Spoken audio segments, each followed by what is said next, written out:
അപ്പോൾ നമുക്കിന്ന് നല്ലൊരു അച്ചാറുണ്ടാക്കിയല്ലോ, മാങ്ങച്ചാറ്, നല്ല പടയ്ക്കണ മാങ്ങച്ചാറ്.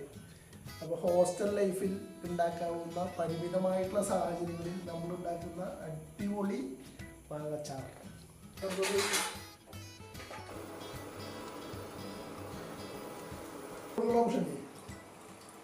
അപ്പോൾ നമ്മളിവിടെ 3 മാങ്ങയാണ് എടുത്തിട്ടുള്ളത്.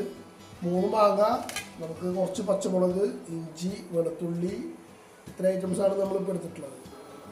അപ്പോൾ ചട്ടി ചൂടായിട്ടുണ്ട്. അപ്പോൾ നമ്മളതിലേക്ക് ആദ്യം എണ്ണ ഒഴിക്കുകയാണ്. അത്യാവശ്യം എണ്ണ ഒഴിച്ചു. വെണ്ണ ചൂടായിട്ടുണ്ട്. നമ്മളപ്പോൾ കടുക് ഇട്ടു. കടുക് ഞാൻ കുറച്ച് അധികം എടുത്തിട്ടുണ്ട്.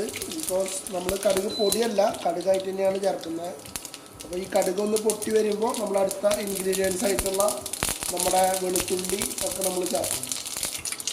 അപ്പോൾ കടുക് പൊട്ടിയിട്ടുണ്ട്. അപ്പോൾ നമ്മളിതിലേക്ക് കുറച്ച് ഉലുവപ്പൊടി, കുറച്ച് കായപ്പൊടി, ഇത് രണ്ടും നമ്മളിതിലേക്ക് ഇപ്പോൾ ചേർത്തൊന്ന് കൊടുത്ത് ബാക്കി കുറച്ചുകൂടി ചേർക്കണം. നമ്മളൊന്ന് ജസ്റ്റ് ഒന്നിങ്ങനെ ഇളക്കാണ്.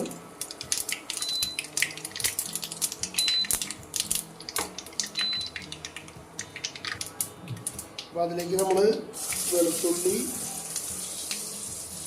ഇഞ്ചി, പച്ചമുളക് ഇവ 3ഉം നമ്മളിതിലേക്ക് ആഡ് ചെയ്യാണ്. അറിയുമ്പോൾ കളിച്ചാൽ മതി.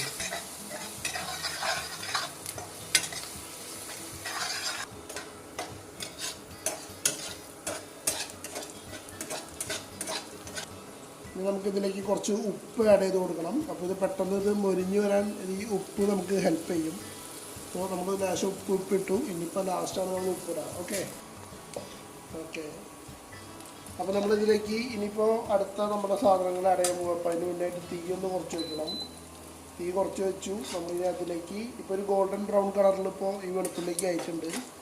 സോ നമ്മളതിലേക്ക് മുളക് പൊടി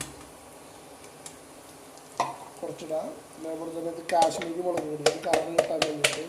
അപ്പോൾ അത്രയും.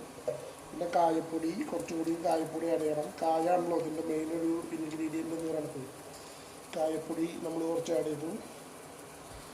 പിന്നെ ഒരു തരി ഉലുവപ്പൊടി കൂടി നമ്മൾ ലേശം കൂടി ചേർത്ത് കൊടുത്തു. ഓക്കെ, ഇത്ര ഐറ്റംസ് നമ്മൾ ചേർത്തു.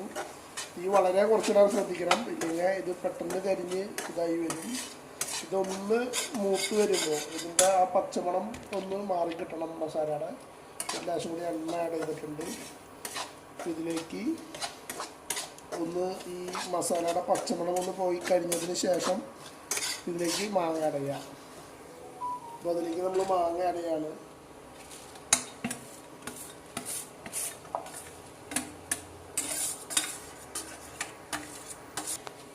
ഇനി അതിൻ്റെ മുകളിലേക്ക് കുറച്ച് ഉപ്പ് നമ്മൾ കതറി കൊടുക്കുക. അപ്പോൾ പെട്ടെന്ന് അത് വഴണ്ട് കിട്ടാൻ ഹെൽപ്പ് ചെയ്യും ഉപ്പിട്ട് കഴിഞ്ഞാൽ. നല്ലപോലെ ഇളക്കി കൊടുക്കണം. ആ എണ്ണയൊക്കെ ഒന്ന് അതിൽ സെറ്റായിട്ടുണ്ട്. ഇനി ഇത് അധികം നേരം വേണ്ട, ജസ്റ്റ് ഒന്ന് വെന്ത് വന്നു കഴിഞ്ഞാൽ നോക്കിയാണ്.